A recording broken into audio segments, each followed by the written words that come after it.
পবিত্র হাত মোবারক বাচ্চার ওলানে হাত লাগাই দিলেন।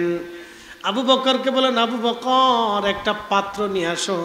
হযরত আবু বকর রাদিয়াল্লাহু আনহু দৌড়ায় যে একটা খোলসওয়ালা পাথর নিয়ে আসলেন। খোলসওয়ালা পাথর অর্থাৎ যে পাথরের মাঝখানে গর্ত আছে, এই গর্তওয়ালা একটা পাথর নিয়ে আসলেন আবু বকর রাদিয়াল্লাহু আনহু। আর আল্লাহর নবীজি ওলানে হাত দিলেন। হাত দেওয়ার পরে অটোমেটিক ওলানের ভিতরে দুধ জমা হইয়া গেল। চিৎকার মেরে বলেন না ইয়া রাসূলুল্লাহ, আরো জোরে বলেন না ইয়া রাসূলুল্লাহ। পাওয়ার আসেনিও, জোরে বলেন আসেনি। নবীর হাতের বরকত এত বিরাট, এত বিরাট হাতের বরকত, হাত দিতে দেরি, ওলানে দুধ আসতে দেরি হয় নাই। তিনি রাহমাতুল লিল আলামিন, রাহমাতুল লিল আলামিন, আপনি উম্মতের জাবিন। ওরে রাহমাতুল লিল আলামিন, আপনি উম্মতের জাবিন, গুনাহগারের অতি আপনজন। আল্লাহর নবী, নূরের নবী, আপনি আমার জীবনের, আল্লাহর নবী, নূরের নবী, আপনি আমার জীবনের জীবন। আপনি আমার জীবন সাথী, অন্ধকার কবরের বাতি, আপনি সারা বাঁচে না জীবন। আল্লাহর নবী, নূরের নবী, আপনি আমার জীবনের জীবন। সাগি ছোট বাচ্চা, সাগির ওলানের ভিতরে দুধ এসে গেল। আল্লাহর নবী দুধগুলি দহন করতে লাগলেন। পাথরের ভিতরে দুধ পড়তে লাগলো। ওই পাথরের খোলসটা দুধে ভরে গেল। আব্দুল্লাহ ইবনে মাসউদ আশ্চর্য হয়ে তাকায় রইলেন। করে কি? পৃথিবীতে যাহা অসম্ভব তাহা আমার নবীজি সম্ভব করে দেখাইছে। কি কথা কর না কেন, ঠিক কিনা? যদি কোনোদিন উহুদে যান তাহলে ঠিকানা বলে দিয়ে যায় আজকে। উহুদ, যেখানে আল্লাহর নবীর দন্ত মোবারক শহীদ হয়ে যাওয়ার পরে যে উহুদের পাহাড়ের মাঝখানে পাথরের ফাঁকার ভিতরে আমার পেয়ারা নবী, রহমতের নবী বিশ্রাম করেছিলেন। আহা, এই বছর হজে গিয়েছি, আমি আগেও গেছি, কিন্তু তখন বিষয়টা, সিস্টেমটা আমি বুঝি নাই। এই বছরে কেন জানি মদিনার থেকে চলে আসবো, তার আগের দিন আমার বারবার মন চাইতেছে আমি উহুদের ওই জায়গাটা যাব, ওইখানে একটু বসবো, ওইখানে একটু দোয়া করব। আমার মুনাজ্জিমকে বললাম আমাকে ওইখানে নিয়ে চলেন। তো উনি বললো ঠিক আছে। আমি বললাম রাত্রিবেলা যাব, দিনের বেলা যাব না, কারণ রাত্রিবেলা অন্ধকারে ইবাদত করতে, মোনাজাত করতে, আল্লাহর কাছে চাইতে কিন্তু মক্ষম সময়। আমি বললাম না, আমি একটু রাত্রি যাব, আমি দিনে যাব না ওইখানে। তাহলে মুনাজ্জিম বলল ঠিক আছে আপনি চলেন। আমাকে নিয়ে গেলেন তিনি। আমি সময় আরো কয়েকজন সুন্নি আলেম ছিলেন। দেখেন রাত্রিবেলা গেলাম আমরা, রাত্রিবেলা ওখানে, রাত্রিবেলা যাইতে অনেকে সাহস করে না, ভয় পায়। আমরা 4-5 জন আলেম রাত্রিবেলা চলে গেলাম ওইখানে। উহুদের পাহাড়, যে ফাঁকা জায়গা, যেখানে ফাঁকা জায়গা আল্লাহর নবী বিশ্রাম করছিলেন, ওই জায়গাটা এখনো দেখবেন। রাত্রিবেলা গেলাম, আল্লাহর কসম করে বলি, যখন উপরে গেলাম, উপর থেকে আল্লাহর বেহেশতের ঘ্রাণ আসতে লাগলো বাতাসের সাথে। আল্লাহু আকবার। ঘ্রাণটা পাওয়ার পরে আমাদের সমস্ত শরীরগুলি জারায় গেল। হায় হায়, ঘ্রাণ কেন আসে? দিনের বেলা পাইলাম না, দিনে পাবেন না।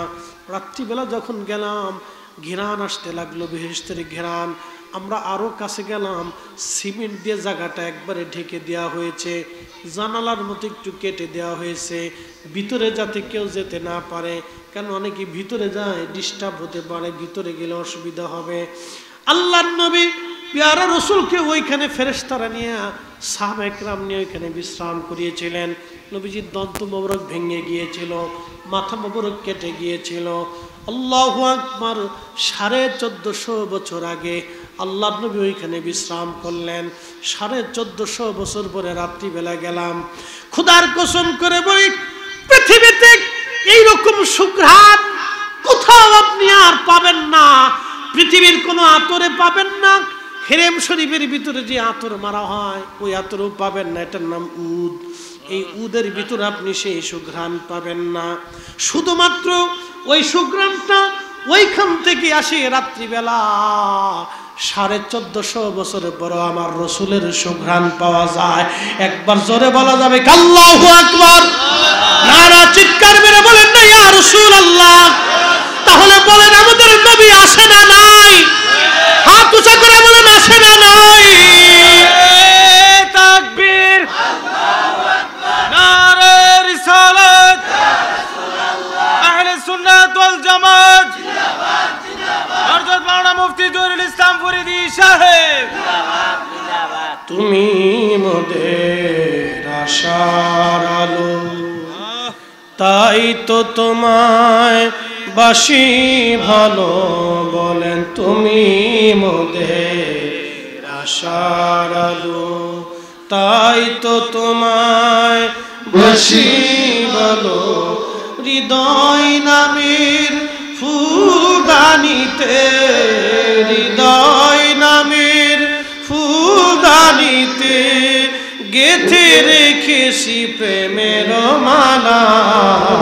ইয়া রাসূলুল্লাহ, ইয়া হাবিবাল্লাহ, ইয়া রাসূলুল্লাহ।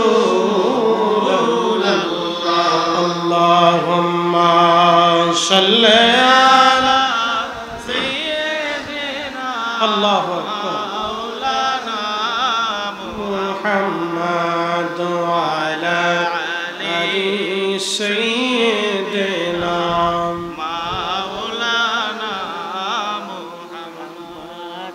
উহুদ পাহাড়ের ওইখানে যেই ঘ্রাণ, ওই সেম একই ঘ্রাণ আপনি পাবেন যদি কোনোদিন আপনি বাইতুল আকসায় যান। বলে দিয়ে যায় বাইতুল আকসায় আমরা সুন্নিরা বারবার বলে আমাদের নবী আছে। যার চোখ নাই সে দেখে না, যার চোখ আছে সে দেখে আমাদের নবী আছে। কি কথা কর না কেন? মনোযোগ দিয়ে আবার বলতেছি, আমি আপনাদেরকে ঠিকানা দিয়ে দিচ্ছি। আল্লাহু আকবার। রাত্রিবেলা, দিনে গেলে পাবেন না।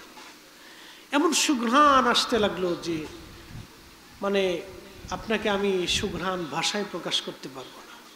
এটা যে সাপের কামড় না খাইছে, সে সাপের কামড়ের বিষের যন্ত্রণা তাকে ছাড়া অন্য কাউকে বোঝানো যায় না। তো রসুলের এশকের যে এশক, প্রেম, এটা যার প্রেম না হয়েছে তাকে এটা বোঝানো যাবে না। এই সুঘ্রাণটা এত দামি এবং পৃথিবীর থেকে ভিন্ন, এটা আপনি না শুকলে বুঝতে পারবেন না। তা আমি চিন্তা করলাম কেউ কি ভিতরে আতর টাতর দিয়ে থুয়ে রেখে মাখাই গেল কিনা। এই জন্য আমার সাথে যে রুমাল ছিল, ভিতরে রুমাল দিয়ে আমি মুছলাম। আনার পরে দেখি না, রুমাল থেকেও ঘ্রাণ আসে না, কিন্তু ঘ্রাণ বাতাসের সাথে আসে। আল্লাহু আকবার। আমরা ওইখানে এশার নামাজ পড়লাম, নফল পড়লাম, মিলাদ শরীফ পড়লাম। ওখান থেকে মদিনা মসজিদে নববীর রওজা শরীফের সবুজ মিনারা দেখা যাইতেছিল রাত্রিবেলা। একবারে সবুজ মিনারা বরাবর ওইখানে যে ঘেরান, ঠিক সেম একই ঘেরান বাইতুল আকসাতে। প্রিয় নবীজি যেই পাথর মোবারকের উপরে পাথর পা মোবারক রেখে, কদম মোবারক রেখে আমাদের নবীজি বোরাকে আরোহণ করেছিলেন, সেই পাথরের ভিতর থেকে এখনো ঘিরান আসতে থাকে। না না, আরো জোরে বলেন সুবহানাল্লাহ। চিৎকার মেরে বলেন আল্লাহু আকবার। শ্রেষ্ঠ নবী দিলাম রে তরিয়ে দিতে রোজ হাসরে শ্রেষ্ঠ নবী দিলাম রে তরিয়ে নিতে রোজ হাসরে পথ না ভুলি তাই তো দিলে পাক কোরআনের বাণী খুদা তোমার মেহেরবানি খুদা তোমার মেহেরবানি।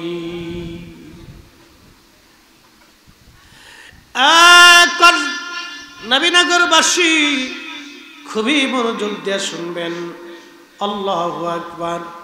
আমার নবীজি হাত মুবারক দিলেন, দুধ বের হয়ে আসতে লাগলো। ওই যে পাথরের খোলসের মধ্যে দুধ ভরে গেল। আল্লাহর নবী নিজে পান করলেন, আবু বকর রাদিয়াল্লাহু আনহু পান করলেন, আব্দুল্লাহ ইবনে মাসউদকে নবীজি দিয়ে বললেন নাও তুমিও পান করো। সুবহানাল্লাহ বললেন না? তুমিও খাও। আব্দুল্লাহ ইবনে মাসউদ বলেন এতই মজার দুধ আমি কোনোদিন খাই নাই। আল্লাহু আকবার। এত মজার দুধ আমি কোনোদিন পান করি নাই। দুধ পান করা হয়ে যাওয়ার পরে আল্লাহর নবী ওলানের নিচে আবার হাত দিলেন। হাত দিয়ে বলেন ওলান রে আগের জায়গা আগের মতো হয়ে যাও। ছাগলের বাচ্চার তো আর ওলান হয় না, হয়নি? ছাগলের বাচ্চা ও তো সমান, ওলান নাই, দুগ্ধ নাই। আল্লাহর নবী হাত দিলেন, নেমে আসলো, দুধ দহন করলেন, দুধ পান করলেন, খাওয়া শেষ। পেয়ারা রসুল আবার হাত দিয়ে বললেন তুমি আগের মতো লেভেল হয়ে যাও, সমান হয়ে যাও। আব্দুল্লাহ ইবনে মাসউদ বললেন ছাগলের বাচ্চার ওলান আগের মতো লেভেল হয়ে গেল, আমি ছাগলের বাচ্চা ছেড়ে দিলাম, ও লাফায় লাফায় দলের মধ্যে চলে গেল।